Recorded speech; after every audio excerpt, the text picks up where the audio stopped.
In addition to the two new cases at the care home, 5 other people in BC have tested positive for COVID-19. And there is now another case of what experts call community transmission, where it's still unclear how people were infected.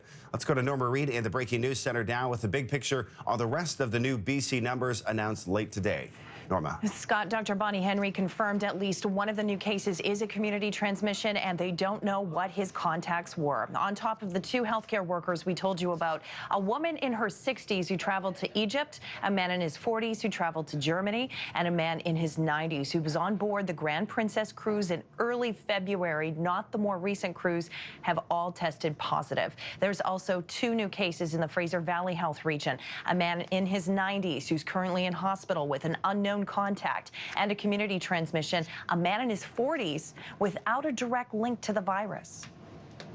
It is these community cases that give us some degree of concern and grief, but being able to detect them is really important, because as soon as we can detect them, we can start that detailed investigation to find out where they might have come in contact, and it helps us uncover where other chains of transmission are in our community.